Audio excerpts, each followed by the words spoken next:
your weekend leisure travelers are just coming in because you got a good pool, and they're just going to cram 18 children into one room. By the way, that was my family growing up. We have 8 kids, so we were cramming all 10 of us into 2 rooms. Yeah. The cheapest possible. Hotel broke even after the breakfast cost, right? It didn't even break even, dude. They were losing money on my family all the time. I was so ashamed when I started working with hotels. I realized what we did growing up. But so understand the segmentation. It's all right. Welcome to episode 4 of the Spotlight Podcast. This week, we're going to talk about a scary topic that jeopardizes a lot of our perfect sellouts, which would be the dreaded cancellation. The voice that you heard in the open was Connor Vanderholm of Top Line Revenue Management. He's going to be my guest for the next 2 episodes, but don't worry, we'll get a chance to learn more about Connor soon.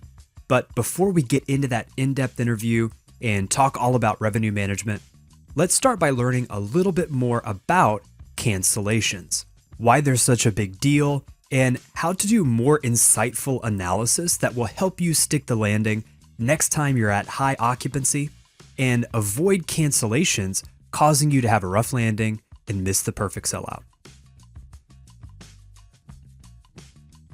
So what exactly is a cancellation, and why can they be such a problem? Let's refer to the Lighthouse Revenue Management Glossary for this one, and thankfully it's a pretty easy definition. A cancellation is when a guest or a group terminates their reservation prior to their scheduled stay. Cancellations can be the bane of a revenue manager's existence. How many times have we started the day with every room sold, our sellout checklist complete, rooms all pre-assigned and everything picture perfect, only to find out the next morning that we missed the sellout by 5 rooms? Or what about when the big baseball group gets checked in, but you check the weather forecast for the weekend and see 100% chance of thunderstorms? While the prospect of cancellations can be bleak, there is one silver lining. When managed correctly, cancellations represent an opportunity to trade up. We can, in theory, get a second chance to sell those rooms at a higher rate or a more desirable stay pattern than the original booking that was canceled. That said, it's a serious tightrope act because to resell those rooms, you have to have sufficient demand from the right segment at an enticing price and enough time left in the booking curve, all things that we've covered in those first 3 episodes. So let's start to get into the data analysis that will help us be better prepared for our next sellout. For this episode, I did some data analysis within Revenue Insight and honed in on a few aspects of cancellations that I think will help you execute your next sellout. For this episode, I took a look at a very dynamic hotel in a major city that was having mixed results. The hotel is running very high occupancy so far this year, but they're missing a fair number of sellouts. The hotel had many nights where they would reach 95, 97, maybe 99% occupancy, but ultimately ended up missing the perfect sellout. So I spent an afternoon looking over their cancellation data in detail within Revenue Insight, and I looked at their cancellations through various lenses. I looked at things like cancellation by rate code, by room type, travel agent, company, and even length of stay. But after wrapping up my analysis, there were 3 factors that I thought were super interesting and that told a compelling story. I was eager to go over my results with someone who I knew would speak the revenue management language that I could talk over the data with, a real data nerd, if you will. So naturally, I called Connor Vanderholm from Top Line. Connor is a longtime revenue management professional who oversees an awesome team of revenue managers. So here, I'll let him tell his story. So my hotel journey really started back in 2015. Coming out of university, I went to BYU, Idaho, and then got my bachelor's in finance. I kind of took a different approach than maybe most college grads, where I didn't look for a specific field to go into or industry even, I looked at companies, and Marriott stood out to me as a company that I wanted to be involved with. So I reached out to some of my colleagues, some of my friends who had worked for Marriott, and found out that they loved revenue management. I thought my personality would fit great. I didn't even know what revenue management was, right? And so they said, this is where you need to be. And so from there, I actually took my first job with Marriott right out of university, moved across the states to Oklahoma, started on property as a front office manager. After a year of that, I wanted to get into revenue management. So I then went over to Hilton, where they would train me, and really enjoyed my time there with Hilton. Learning about revenue management, moved up through there. And then I later went on to work for Marriott again in a revenue management capacity. Then on the management side with Aimbridge and Hersha. All this is prior to the pandemic, just like most people. Big shakeup for me. In 2020, formed the company, Topline, with several of my colleagues. And since then, we've just been growing and adapting. Currently, again, founder and CEO of Topline, where we service over 100 hotels nationwide, primarily branded hotels, but also independent hotels as well. We love them all. I was super excited to have Connor on a call so I could show him my findings because I knew that he would have some interesting thoughts about what I had found in the data. The first thing that I discovered was that there was a huge gap in cancellation rate between domestic guests and international guests. You might hear this kind of analysis referred to as feeder market or country of origin, but in Revenue Insight, we're looking at the guest country data. So what I found with my hotel was that the UK was far and away our biggest non-domestic feeder market. And when digging into our cancellation data a bit more, I found that only 1.5% of UK cancellations were happening within that 6-day window. By contrast, 15.7% of our domestic cancellations were happening within just the 4 to 6 day window. Something else to consider is that international guests also have a longer average length of stay, or ALOS, than domestic guests. So while they tend to cancel earlier in the booking curve, I found that we were also losing a very lucrative stay pattern, which we then had to replace with a domestic traveler who is very likely staying for a shorter period of time. All of that said, the hotel was performing very well with executing perfect sellouts on nights that had a higher contribution of international guests who weren't likely to cancel in those final days leading up to arrival. So I wanted to get Connor's take on why this might be, and here's what he had to say. What I would say there's really kind of two elements to this.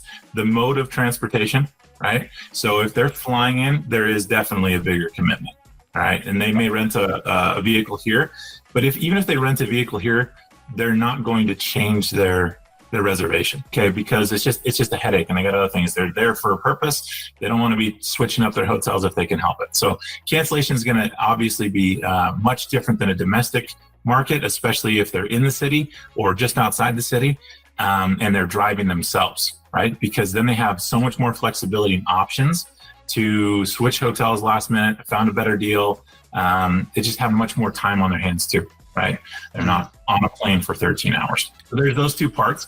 And then the other element I think is important here is how we are training the guests to approach their cancellation, okay? In the United States, we've done a really terrible job of enabling guests and actually incentivizing guests to cancel last minute and switch their plans. Okay? Agreed. By taking a vanity or a greed approach to the pricing, so consistently, guests expect that the rates are going to come down last minute. And so we've trained them. We really have. And we've also trained them on a reliance with OTAs instead of direct bookings as well. And I think you'll find through the data as well that OTAs are going to have a much shorter cancellation window as well. It feeds into the equation. The last, I guess, those are the two main factors. But I would also say too, part of the equation here is in the United States, we are super brand heavy. In the UK, they are independent heavy. There's a huge dynamic difference between the two, and how that feeds into this, it could play out a myriad of different ways. But if a brand makes it really easy for them to cancel, or they haven't done a good job with offering a flexible and a non-flexible rate, which many brands are doing now to try to incentivize them to book at a little bit of a discount where they can't cancel. right? Or they have to cancel several days in advance to try to lengthen out that cancellation window. But some brands haven't gotten behind that. Independent hotels often don't have that set up. And so all of that plays into this equation as well. All right, now that we've established some reasons why these domestic and international guests were canceling at different rates, let's talk about the second factor that I discovered in my analysis. The second finding was very eye-opening to me because it's something that I've had a hunch about for a long time. And when I saw it actually playing out in the data within Revenue Insight, I was super excited. And it turns out that our highest rated market segments tend to have the highest cancellation rates. Now, this might come as a surprise, but from what I can tell, this surely stems from a connection between those higher rated stays and the cancellation policies that they're tied to. With a fully refundable bar rate, for example, you are also paying for that security and flexibility that is built into that higher price point. So there's a premium on being able to cancel at all. Therefore, it's no surprise that guests, armed with this flexibility and security, tend to have a higher rate of cancellation versus guests that book lower rates with less accommodating cancellation policies. Be sure to check out the blog, as I have a pretty interesting graphic where you can see all of the hotel's segments on a scatter plot with ADR on the y-axis and cancellation rate on the x-axis.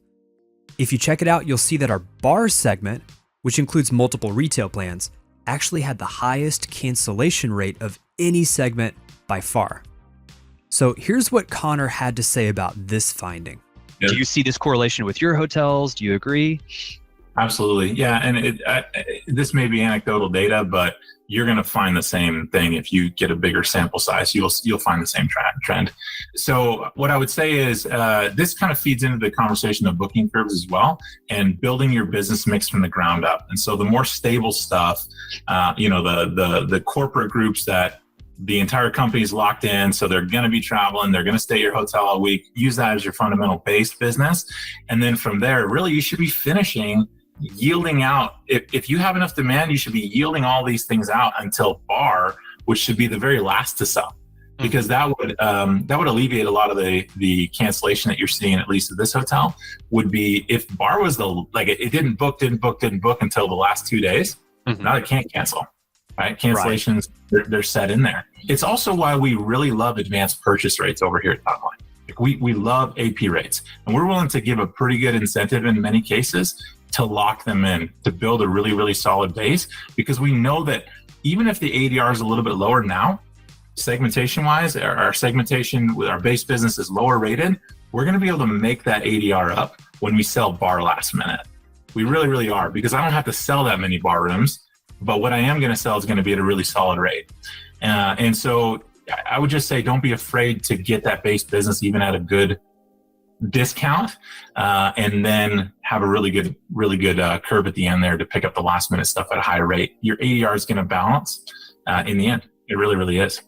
I think a lot of guests will book bar because it's available. They see it, they book it, and then they know they can get a better rate. They know they can, and so they're watching it. They will cancel and either rebook at your hotel at maybe AAA rate, or something else that just they can, or they're going to be shopping around too. And so that's where it's important to have parity across channels also, so that you have kind of a united front. And then when they cancel that bar rate and rebook, inevitably, it's going to be at a really close to that bar rate. So if you're going to do this kind of analysis at your hotel, where you're looking at cancellation rate by market segment, what I recommend next is to learn a little bit more about when each of these different segments cancels. In the blog, I compare two different segments, a bar segment and a corporate group segment. And I noticed that our bar segment had a serious tendency to cancel in that final week leading up to arrival, whereas the corporate group segment had hardly any cancellations at all within 7 days to arrival. So if you've got a high occupancy night coming up, and it's crucial that you get to 100% occupancy, ask yourself if you would really want your hotel to be filled with 100% retail guests. Many revenue managers would probably say yes, due to the allure of that high ADR, but what if it were 7 days to arrival?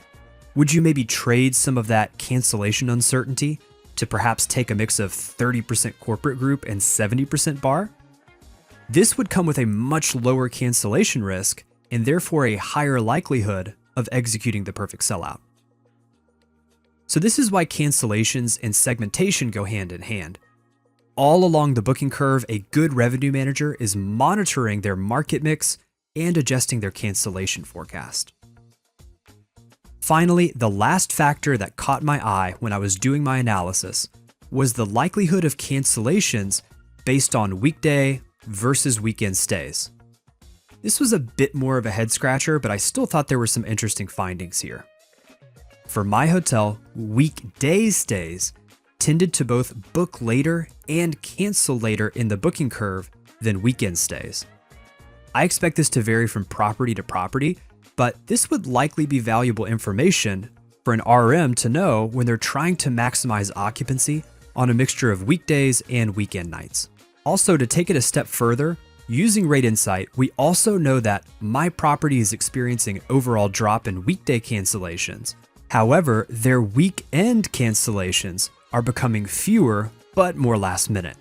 Here's what Connor had to say about this weekday versus weekend tendency to cancel.